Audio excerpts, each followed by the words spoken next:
ఇది ప్రభు యొక్క ప్రేమను బట్టి ఆయన మాటల్లో ఉన్నటువంటి భావాలు చాలా అద్భుతంగా ఉంటాయి. చూద్దాం ఒకసారి 37వ కీర్తన 37వ కీర్తన 4, 5 చరణాలను మనము జ్ఞాపకం చేసుకుందాం. 37వ కీర్తన 4, 5 చరణాలను మనం గుర్తు చేసుకుందాం. యెహోవాను బట్టి సంతోషించుము, ఆయన నీ హృదయ వాంఛలను తీర్చును.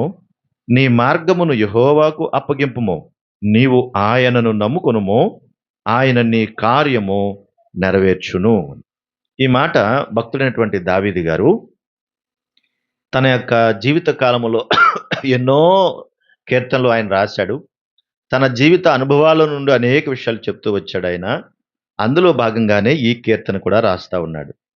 యెహోవాను బట్టి మీరు సంతోషించండి. దేవుని బట్టి ఏం చేయాలి? సంతోషించాలి. ఆయన నీ హృదయ వాంఛలను తీరుస్తాడు అంటే. ఆయనను బట్టి సంతోషించడం ఎట్లా? ఆయనను బట్టి ఎలా సంతోషించగలం? దేవునికున్న సుగుణాలు మాత్రమే కాదు, దేవునికున్నటువంటి లక్షణాలు కూడా చూస్తే మనకు భయమేస్తా ఉంటది. దేవుడు ప్రేమించువాడే కాదు, దేవుని మాట వినకపోతే శిక్షించువాడు కూడా. దేవుడు ఆదరించేవాడే కాదు, దేవుని మాట వినకపోతే అవసరమైతే దెబ్బలు కొడతాడు కూడా. కనుక అలాంటప్పుడు మనము ఆయన ఎదుట మనం ఎలా సంతోషించగలం? సాధారణంగా మనకేమిష్టం అంటే దీవెనలు, ఆశీర్వాదాలు ఇష్టం గానీ దెబ్బలు అలాంటివి మనకిష్టం ఉండదు. కానీ ఆయన ప్రేమించేవాడు గనక ఆయన యందు సంతోషించడం మనకు అలవాటైతే, ఆయన నీ హృదయ వాంఛలు అంటే నీ హృదయములో ఏ కోరికైతే ఉందో, ఏ ఉద్దేశ్యం అయితే ఉందో, ఎలాంటి భావాలైతే నీ హృదయంలో ఉన్నాయో, అవి దైవికమైనటువంటి గుణాలు గనక వాటిని తప్పకుండా ఆయన ఏం చేస్తానంటున్నాడు? తీరుస్తాను అంటున్నాడు. ఇంకా 5వ వచనంలో చూస్తే 5వ చరణంలో నీ మార్గమును యెహోవాకు అప్పగించుము అన్నాడు. నీ మార్గమును ఆయనకు అప్పగించు అంటాడు. ఇక్కడ మార్గం అనగానే జీవితము. ఏంటది? జీవితం. అంటే మన జీవితాన్ని, మన మార్గాన్ని, ఆయన యొక్క మార్గంలో మనం వెళ్తున్నప్పుడు సజావుగా, చక్కగా ఏ ఇబ్బంది లేకుండా వెళ్ళిపోతదా? దేవుని మార్గానికి, లోక మార్గానికి చాలా వ్యత్యాసం ఉంటది గదా! కనుక ఇలాంటి పరిస్థితుల్లో దైవికమైనటువంటి మార్గంలో నీ జీవితాన్ని నడిచేటప్పుడు అసలు ఎన్ని ఇబ్బందులు ఎదుర్కోవాలా? ఇన్ని ఇబ్బందులు ఎదుర్కొంటూ మనము దేవునిలో కొనసాగడం అవసరమా అనిపిస్తది. కొన్నిసార్లు ఏమనిపిస్తదంటే, ఇన్ని బాధలు పడుతూ చర్చికెళ్ళాలా? ఇన్ని బాధలు పడుతూ దేవుడిని నమ్ముకోవాలా? ఇన్ని బాధలు పడుతూ ఇలా బతకాలా? అవసరమా? అని అనిపిస్తా ఉంటది. కానీ ఇలాగ అనిపించిన ప్రతిసారి కూడా ఎన్ని రోజులు ఆ బాధలుంటాయని ఒకవేళ మనం లెక్కలు కట్టుకుంటే, దేవునిలో ఉండే వాళ్ళ బాధలు వేరే, బయట ప్రపంచంలో ఉన్నటువంటి బాధలన్నీ వేరే. వారి బాధలు వేరే. అంటే మొత్తం మీద బాధలు లేనోళ్ళెవరు? లేరు. భూమి మీద ఉన్న వాళ్ళందరికీ ఏదో ఒక బాధ వస్తానే ఉంటది. కానీ ఆయన మార్గములో ఉండేటువంటి ఆ సంతోషం వేరు. ఆయన మార్గంలో ఉండేటువంటి ఆనందం వేరు. ఆయన మార్గంలో ఉన్నటువంటి నిరీక్షణ వేరు. కనుక ఆయనను ప్రేమించడం వస్తే ఆయనలో సంతోషించడం వస్తది. ఆయనలో సంతోషించడం వస్తే ఆయన మార్గంలో నడవడం వస్తది. ఇది ఎంత ఏంటంటే ఒక క్రమం, ఒక లింక్ లాంటిదన్నమాట. ఎవరైనా మనకిష్టమైందనుకోండి, ఆ ఇష్టమైన వ్యక్తి కోసం ఎంత కష్టాన్నైనా ఏం చేస్తాం? భరిస్తామా? ఓర్చుకుంటామా? వాళ్ళ కోసం ఎంత కష్టమైనా భరిస్తాం. వాళ్ళకి ఎంత బాధైనా వాళ్ళకి బాధ కలిగింది. వాళ్ళ బాధను మన బాధలాగా ఫీలవుతాం. వాళ్ళ కష్టాన్ని మన కష్టంలాగా ఫీలవుతాం. ఎందుకంటే వాళ్ళంటే మనకు ఇష్టం గనక. కనుక ఇష్టమైన వ్యక్తి కొరకు అంత కష్టపడుతున్నామన్నప్పుడు, దేవునిని ఇష్టంగా పెట్టుకుంటే దేవుని కొరకు ఎంతైనా ఎంతైనా భరించగలుగుతాం కదా! అది ఎంత సంతోషాన్ని కలిగిస్తది. దాన్ని తన ప్రాణాన్ని అర్పించేంతగా ప్రేమించింది. కాబట్టి తన ప్రాణం పోయినా పర్వాలేదనుకుంది. అంటే మార్గాన్ని అప్పగించడం అంటే అది. మార్గాన్ని అప్పగించడం అంటే అది. నీ మార్గమును యెహోవాకు అప్పగించుము, ఆయనను నమ్ముకొనుము, ఆయన నీ హృదయ వాంఛలను తీర్చునంటే, ప్రాణం పోయే పరిస్థితొచ్చినా కూడా ప్రభువుకు మన జీవితం ఇచ్చి నిలబడ్డమే నమ్ముకోవడం అంటే. నమ్ముకోవడం అంటే తండ్రి స్తోత్రం నాయనని ఎళ్ళేటప్పుడు బుల్లి ప్రార్థన, వచ్చేటప్పుడు బుల్లి ప్రార్థన చేసుకొని, నీకు స్తోత్రం ఈరోజు ఆధేయం చేసుకున్నాను నీ దగ్గర అని బ్రతకడం కాదు. లేదంటే ఉత్తినే ఇప్పుడు పాట పాడినట్టుగా ఆరాధన, ఆరాధన, ఆరాధన అన్నా కూడా కాదు. మన జీవితాన్ని, మన హృదయాన్ని ఆయనకు అప్పగించడం అన్నాడు. అది ఎంత గొప్ప స్థాయి అనంటే, ఒక ఉన్నతమైనటువంటి స్థితిలోనికి వెళ్ళడం. ఎందుకంటే ఆయన మార్గం సామాన్యమైనది కాదు. ప్రాణం పోయే పరిస్థితి వచ్చినా గాని నిజంగా ఆ చిన్న బిడ్డకున్న జ్ఞానం పెద్దోళ్ళందరికీ ఉందా? వాళ్ళు దేనికి భయపడిపోయారు? వారి ప్రాణానికి భయపడిపోయారు. కానీ ఆ బిడ్డకి మరి ప్రాణం లేదా? ఆ బిడ్డకి కూడా ప్రాణం ఉంది కదా! భయమెయ్యాలి కదా! కానీ భయపడిందా? చరిత్రలో నిలబడిపోతారు ఇలాంటి వాళ్ళందరూ. హతసాక్షులు అంటారు వీళ్ళని. ఎంత గొప్ప స్థాయికి చక్కగా నిలబడిపోయిందో. చూడండి ఒకసారి ద్వితీయోపదేశకాండం 5వ అధ్యాయం. ద్వితీయోపదేశకాండము 5వ అధ్యాయము 33వ వచన భాగం ఒకసారి చూడండి. 5వ అధ్యాయము 33వ వచన భాగం. కాబట్టి మీరు కుడికే గాని ఎడమకే గాని తిరగక మీ దేవుడైన యెహోవా ఆజ్ఞాపించినట్లు చేయుటకు జాగ్రత్త పడుము అన్నాడు. నువ్వు కుడికే గాని ఎడమకే గాని తిరగొద్దు అంటే లోక సంబంధమైన వాటితో నువ్వు బ్రతకొద్దు అని దాని అర్థం. అటు ఇటు నువ్వు తిరగొద్దు, ఆయన ఆజ్ఞాపించినట్లుగా చేయడానికి సిద్ధపడు, జాగ్రత్త అన్నాడు. మీరు స్వాధీనపరచుకొనుబోవు దేశములో మీరు జీవించుచు మేలు కలిగి దీర్ఘాయుష్మంతులగినట్లు మీ దేవుడైన యెహోవా మీకు ఆజ్ఞాపించిన అన్నింటిలో నడుచుకొనవలెను అన్నాడు. నువ్వు అలా నడుచుకోండి అన్నాడు. అంటే ఆయన ఏం చెప్పేది చేయాలన్నమాట. కుడికి ఎడకి నువ్వు తిరగొద్దు అని అంటే లోక సంబంధమైన వాటిలోనికి నువ్వు వెళ్ళొద్దు, నీ జీవితాన్ని దేవునికిచ్చి అలా నువ్వు నడువు అంటాడు. మొదటి కీర్తన మొదటి చరణం దగ్గర నుంచి చూడండి. దుష్టుల ఆలోచన చొప్పున నడువక అన్నాడు. దుష్టుల ఆలోచన చొప్పున నడువక అంటే నీ జీవితాన్ని ప్రభువుకిస్తే నువ్వు ఎటు వెళ్ళకుండా ఉంటావు? దుష్టుల ఆలోచనలోనికి నువ్వు వెళ్ళలేవు. నీ జీవితాన్ని ఆయనకి ఇస్తే. తర్వాత అన్నాడు పాపుల మార్గమున నిలవద్దు అంటే ఏంటి? దాని అర్థం ఏంటి?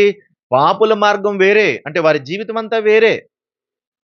పాపులు వెళ్ళేటువంటి జీవితం అంతా వేరే, దేవుని యొక్క జీవితం అంతా వేరే. ఇప్పుడు మరి లోకస్తుల్లాగా నువ్వు నడుచుకుంటే, లోకస్తుల్లాగా నువ్వు జీవిస్తే నువ్వు ఎట్లా మంచి ఆరాధకుడు అవుతావు? కాలేం కదా మనం. అంటే మనం అట్లా ఉండకూడదు అనేది దేవుని ఉద్దేశం. నువ్వు ఆ పాపుల మార్గంలో నిలవద్దు. ఆ అపహాసకులు కూర్చుండు చోట నువ్వు కూర్చోవద్దు. యెహోవా ధర్మశాస్త్రం ఏం చేయాలి? నువ్వు ఆనందించు. అంటే ఏంటి? ఆయన వాక్యములో, ఆయన వాక్య సంబంధమైన తలంపుల్లో నువ్వు ఆనందించేటువంటి సంగతిలోనికి నువ్వు వెళ్ళాలంటాడు. ఆనందం అంటది. ఎప్పుడు వాక్యం అన్నప్పుడు ఆనందం వస్తుందా? ఆయన వాక్యం అన్నప్పుడు ఆనందం వస్తుందా? ఏమో మరి మీ మొక్కల్లో నాకు ఆనందం కనబడదే, నాకు ఎప్పుడూ కనబడదు. ఎప్పుడైనా మంచి నీ హృదయానికి అవసరమైనటువంటిది హత్తుకునే మాట, లేదంటే నూరంతల దీవెన మాట ఏదన్నా వచ్చినప్పుడు ఆ ముఖం చాలా కలకల్లాడిపోతున్నట్టు కనపడతా ఉంటది. కానీ దేవుని మాట విని లోబడి అనేటువంటి మాట వచ్చేటప్పటికి కాండ్రు మంట చూస్తున్నట్టు కనపడద్ది. మరి దేవుని మాట వింటే ఆనందం కలుగుతుందా? కానీ ఈ బాధ, ఈ ఆవేదన ఇప్పుడు ఏం అర్థమవదు. ఈ బాధ, ఆవేదన ఎప్పుడేమీ అర్థం కాదు. ఆ తర్వాత కాలానికి అది అర్థమవుతుందన్నమాట. ఈ ఆవేదన, ఈ బాధ ఇప్పుడేం అర్థం కాదు. తల్లిదండ్రులుగా మీరు ఫెయిల్ అయిపోయినప్పుడు, దేవునికి దూరం అయిపోయే కుటుంబం పాడైనప్పుడు, జీవితాలు పాడైనప్పుడు జీవితాంతం బాధపడాల్సి వస్తుంది. తప్పిపోయినటువంటి కుమారుడు వెళ్ళకముందు ఏం చేశాడు తండ్రితో? దృష్టి పెట్టాడు. ధనం మీదే దృష్టి పెట్టి ఏమీ మాట్లాడకుండా పట్టుకుని పోవడానికి మీదే దృష్టి పెట్టాడు. అంటే తండ్రితో పోట్లాట పెట్టుకున్నాడు. వాళ్ళ నాన్నతో గొడవ పెట్టుకున్నాడు. నాకు ఆస్తి ఇస్తావా, చస్తావని గొడవ పెట్టుకున్నాడు. గొడవ పెట్టుకుని అదంతా పట్టుకుని ఎక్కడికి వెళ్ళిపోయాడు. కానీ వెళ్ళిన నాటి నుండి తండ్రి ఏం చేస్తున్నాడు? ఏడుస్తూనే ఉన్నాడు. వెళ్ళిన నాట నుండి తండ్రి ఏడుస్తూనే ఉన్నాడు. మనశ్శాంతి ఉందా? కనుక మన జీవితాలు అలా కాకూడదనే మన మార్గాలు, మన బిడ్డల యొక్క మార్గాలు ఆయన చేతికి అప్పగించాలి. ఎందుకు ఆయన చేతికి అప్పగించడం? కుడికి ఎడవకి తిరగొద్దని చెప్పడానికి కారణం ఏంటి అని అంటే, చూడండి 77వ కీర్తన 13వ చరణాన్ని చూడండి. 77వ కీర్తన 13వ చరణం. దేవా నీ మార్గము పరిశుద్ధమైనది, దేవుని వంటి మహాదేవుడు ఎక్కడ ఉన్నాడు అంటాడు. చాలమ్మ. ఆయన మార్గం ఎలాంటిదంట? పరిశుద్ధమైనది. మరి పరిశుద్ధమైన మార్గంలో పాప సంబంధమైన ఉండడానికి అవకాశం లేదు కదా, ఎట్టి పరిస్థితుల్లో లేవు కదా. ఉందా? ఆయనకి పాపం అంటుకుంటుందా? మరి మనకి ఆయనకి పాపం అంటుకోదు కానీ మనకు అంటుకుంటుంది. అందుకే మనం మన జీవితాన్ని ఆయనకి ఇవ్వడం కారణం. ఆయన పరిశుద్ధమైనటువంటి వాడు, ఆయన మార్గము కూడా పరిశుద్ధమైనది. కనుక ఇలాంటి స్థితిలో మన జీవితకాల పర్యంతం వరకు మనం ఆయన దగ్గర ఉండి మన జీవితాన్ని ఆయనకి ఇచ్చేయాలి. 34వ కీర్తన మొదటి చరణం. 34వ కీర్తన మొదటి చరణం.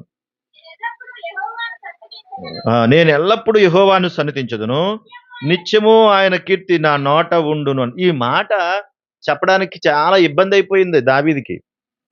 అమ్మా వింటున్నారా తల్లులారా? మన జీవితంలో ఎప్పుడూ ఆనందాలే ఉండవు, ఎప్పుడు సంతోషాలే ఉండవు. మనకు తెలియకుండా మన లోపలికి అనేక ఇబ్బందులు, కష్టాలు ఎదురు పడిపోతూ ఉంటాయి. వాళ్ళ జమీందారులు కదా, ఏ కష్టం లేదనుకుంటాం. వాళ్ళకున్న అన్ని కష్టాలు ఎవరికి ఉండవు, కనబడవు అంతే. ప్రతి ఒక్కరూ ఆనందంగా ఉన్నట్టు కనబడతారు కానీ ఎన్ని బాధలు ఉంటాయో వాళ్ళ హృదయాల్లో. దావీదు తన జీవితంలో తన యొక్క శ్రమలన్నిటిలోనూ కూడా, దుఃఖము అన్నిటిలో కూడా, బాధలన్నిటిలోనూ కూడా దేవుణ్ణి విడిచిపెట్టకుండా మాత్రం బ్రతుకుతున్నాడు. ఇప్పుడు ఇది చెప్పేటప్పటికి కూడా సామాన్యమైనటువంటి స్థితిలో లేడు. ఎందుకు అనంటే దావీదుని తరుముతున్నాడు ఒక రాజు. ఎవరు? అబ్షాలోమా? ఎవరు? సౌలు. సౌలు తరుముతుంటే సౌలు దగ్గర నుంచి పారిపోతా వెళ్ళిపోతా ఉన్నాడు. అలా వెళ్ళిపోతూ వెళ్ళిపోతూ వెళ్ళిపోతూ వేరే చోటకి వెళ్ళిపోయాడు. వేరే చోటకి వెళ్ళిపోతే అక్కడ ఇంకొక రాజు ఉన్నాడు. ఆయనే ఆకీష్ రాజు అంటారు ఆయన్ని. ఆయన ఏమంటారంటే ఆకీష్ రాజు అంటారు. ఆ రాజు దగ్గరికి వెళ్ళిపోయాడు. వెళ్ళిపోయేటప్పటికి చూడండి ఎన్ని తిప్పలు పడుతున్నాడు అక్కడ. ఒకసారి సమూయేలు మొదటి గ్రంథం 21వ అధ్యాయం. సమూయేలు మొదటి గ్రంథం 21వ అధ్యాయం 10వ వచనం చూడండి. అంతట దావీదు సౌలునకు భయపడినందున ఆ దినమున లేచి పారిపోయి గాతు రాజైన ఆకీషునొద్దకు వచ్చెను. వినండి, ఎక్కడికి వెళ్ళిపోయాడు? సౌలు దగ్గర నుంచి పారిపోయి ఆకీషు దగ్గరికి వెళ్ళిపోయాడు. అక్కడికి వెళ్ళిపోయినప్పటికీ అక్కడ ఉన్న వాళ్ళందరూ ఏం చెప్తున్నారు అనుకుంటున్నారు? చూడండి, అక్కడే ఉంటుంది అన్నమాట. ఆకీషు సేవకులు, ఈ దావీదు ఆ దేశపు రాజు కాదా? వారు నాట్యమాడుచు గాన ప్రతిగానములు చేయొచ్చు. సౌలు 1000 కొలది హతము చేశాను, దావీదు 10,000 కొలది హతము చేశాను, ఇతని గురించే కదా పాట పాడారు అన్నారు. ఈ దావీదు రాజు ఆ రాజు కదా, మన రాజు కాదు కదా. ఇప్పుడు నువ్వు ఈయన్ని చేర్చుకున్నావు అనుకో, వాళ్ళోళ్ళందరూ యుద్ధానికి వస్తారు. వాళ్ళోళ్ళందరూ యుద్ధానికి వచ్చినప్పుడు ఈ మనిషి ఎవరి మనిషి? వాళ్ళ మనిషి కదా. వాళ్ళ మనిషే గాని దండులో ఎక్కడున్నాడు ఇప్పుడు? మన దండులో ఉన్నాడు. మనిషి ఏమో వాళ్ళ మనిషి, మన దండులో ఉన్నాడు. ఇతని గురించే కదా వాళ్ళందరూ పాట పాడారు, గొప్పోడు గొప్పోడు గొప్పోడు అని పాట పాడారు. ఇప్పుడు ఇతను నువ్వు చేర్చుకున్నావు అనుకో, వాళ్ళతో చాలా ప్రమాదం. ఇతను ప్రమాదకరమైనోడు. ఎందుకంటే వాళ్ళోళ్ళు ఉన్నాడు కాబట్టి ఆ సమయం వచ్చినప్పటికి ఇతను కూడా వాళ్ళోళ్లే కాబట్టి ఏమైపోతాడు? అవసరమైతే అందులో కలిసిపోయి మళ్ళీ మన మీదే తిరుగుబాటు చేస్తాడు. ఈ దావీదు అన్నాడు వాళ్ళోడే. ఇందులో కలిశాడంటే వాళ్ళతో పాటు కలిసి మళ్ళీ మన మీదే తిరుగుబాటు చేస్తాడు. వీడు చాలా ప్రమాదకరం అనేటప్పటికి దావీదుకి కంగారు వచ్చేసింది. చూడండి, ఇప్పుడు ఇటు చూస్తేనేమో సౌలు తరిపేస్తున్నాడు, ఇక్కడికి వస్తేనేమో వీళ్ళ చంపేసేలా ఉన్నారు ఇప్పుడు. మరి ఇప్పుడు ఏం చేయాలి? శుక్రవారం చెప్పాను మీకు, అడకత్తెరలో పోకచక్కలాగా ఉంటుంది పరిస్థితి అని. అప్పుడు ఏం చేయాలి? ఏం చేయాలో అర్థం కాక ఒక పిచ్చోళ్ళలాగా, పిచ్చివానిలాగా ప్రవర్తించాడంట అక్కడ. ఏం చేయాలి అర్థం కాక బట్టలు చింపేసుకున్నాడు. ఈ ఉమ్మంతా ఇలాగ సొంగకారుతాడు. మరి పిచ్చోడికి ఏమవుతుంది? ఇలా సొంగకారుతాడు కదా. ఇలా సొంగకారుతున్నట్టుగా ఇదంతా కార్చాడు. బట్టలు చింపుకొని ఇలా తింగరోళ్ళగా ఇలా గోక్కుంటా ఒక పిచ్చోళ్ళలాగా యాక్షన్ చేశాడు అక్కడ. ఎందుకు అంత పరిస్థితి ఆయనకి అంటే నిజం తెలిసిపోయింది కదా వీళ్ళకి కూడా. మరి అటు వెళ్తే సౌలుతో ప్రమాదం, ఇక్కడ వస్తే వీళ్ళతో ప్రమాదం. ఇప్పుడు ఏం చేయాలి అనుకుంటే ఆకీష్ రాజు దగ్గరికి తీసుకొచ్చారు. వీడే కదా మీరు మాట్లాడేది, ఇతనే కదా అని చెప్పి తీసుకుని వెళ్తే ఇతను అతని దగ్గర ఒక పిచ్చోళ్ళలాగా ప్రవర్తించాడు. తలగొక్కోవడం, ఉమ్ములా కార్చుకోవడం, పిచ్చి పిచ్చిగా ప్రవర్తించేటప్పటికి ఆకీష్ రాజుకి చాలా కోపం వచ్చింది. ఈ పిచ్చోని తీసుకొచ్చి నా ముందు నుంచో పెట్టారేంటి, ముందు ఈ రజ్జుడికి ఇక్కడ తీసుకెళ్ళిపోండి అన్నాడు. అక్కడి నుంచి వెంటనే పారిపోయి అదుల్లాము గృహ అని ఉంటుంది, అక్కడికి వెళ్ళిపోయాడు. అక్కడికి వెళ్ళిపోయి అక్కడ నుంచి మళ్ళీ రాశాడు ఈ కీర్తన, 34వ కీర్తన. ఇప్పుడు చదవండి మళ్ళీ మొదటి చరణం. నేనెల్లప్పుడు యెహోవాను సన్నుతించెదను, నిత్యము ఆయన కీర్తి నా నోట ఉండును. యెహోవాను బట్టి అతిశయించుచున్నాను, దీనులు దాన్ని విని సంతోషించుదురు. 6వ వచనం. ఈ దీనుడు మొర్ర పెట్టగా యెహోవా ఆలకించెను, అతని శ్రమలన్నిటిలో నుండి అతన్ని రక్షించెను. యెహోవా యందు భయభక్తులు గల వారి చుట్టూ ఆయన దూత కావలి ఉండి వారిని రక్షించెను. ఎన్ని శ్రమలైనా రాని కానీ ఆయన తోడు మాత్రం మనకుంటాడు. ఆయన తోడుగా ఉండే దేవుడు. Praise the lord. ఆయన విడిచిపెట్టేవాడు కాదు. కొన్ని సందర్భాల్లో విడిచిపెట్టినట్టుగా కనబడుతుంది. కానీ ఆయన మాత్రం మనకి ఎప్పుడూ తోడుగా ఉంటాడు. మనకే భయమేస్తా ఉంటది. ఎలాగా అనుకుంటా ఉంటాం. ఆ తర్వాత కాలంలో దావీదును దేవుడు విడిచిపెట్టలేదు. అదే సమూయేలు గ్రంథం మొదటి గ్రంథం 13 అధ్యాయం 14 వచనంలో అక్కడ ఈ మాట రాసుంటది చూడండి. ఆయన తన చిత్తానుసారమైన మనస్సు గలవాడు అని ఉంటది అక్కడ. దావీదును కనుగొని నా చిత్తానుసారమైన మనస్సు గలవాడు అన్నాడు. ఆ తర్వాత అపోస్తుల కార్యములు 13 అధ్యాయం 22 వచనంలో చూస్తే నా ఇష్టానుసారుడు, నా ఉద్దేశములు నెరవేర్చువాడు అన్నాడు. అంటే ఏంటన్నమాట, దావీదుని విడిచిపెట్టకుండా ఉండడానికి కారణం ఏంటనంటే, దావీదు దేవుని చిత్తాన్ని తెలుసుకుని తన జీవితాన్ని దేవునికి ఇచ్చాడు. తన మార్గాన్ని ఆయనకు అప్పగించాడు. ఆయనను నమ్ముకున్నాడు. ఇదే మనం చదువుకున్న కీర్తనలో భాగం 37వ కీర్తనలో, నీ మార్గమును యెహోవాకు అప్పగింపుము, నీవు ఆయన నమ్ముకొనుము, ఆయన నీ కార్యము నెరవేర్చును అన్నాడు. ఏం చేస్తాడంటే ఆయన నీ కార్యము నెరవేర్చినట్టు. మన ప్రభు అయిన యేసుక్రీస్తు వారు ఈ భూమి మీదకి వచ్చిన తర్వాత, ఇప్పటి వరకు మీ మార్గంలో మీరు బ్రతికారు, నా మార్గం పరిశుద్ధమైనది గనుక ఇదిగో ఈ మార్గంలో మీరు ప్రయాణించండి అని ఆ యోహాను సువార్త 6వ అధ్యాయంలో చెప్పాడు. ఏమని? నేనే మార్గమును, నేనే సత్యమును, నేనే జీవమును, నా ద్వారానే తప్ప ఎవడును తండ్రి యొద్దకు రాడు అని. అంటే ఈ మార్గములో ప్రయాణించడానికి ఇదిగో నేను మీకు మార్గాన్ని చూపిస్తానని, ఆ మార్గములో, పరిశుద్ధమైన మార్గములో ఆయన నమ్ముకుంటే ఆయనలో ఉన్నటువంటి ఆ పరిశుద్ధమైన మార్గములో ఎలా బ్రతకాలో చూపించి, ఆ మార్గాన్ని నేర్పించి, మాదిరి కనుపరిచి వెళ్ళిపోయాడు. అది పరిశుద్ధమైన మార్గం. అందుకే ఈ మార్గంలోకి వెళ్ళడానికి సామాన్యమైన విషయాలేమీ కాదు. ఆ మార్గంలో ఉన్నందుకే కదా ఆ బిడ్డను కాల్చి చంపారు. ఆ మార్గంలో ప్రయాణించకే కదా కొట్టి చంపారు. ఉం?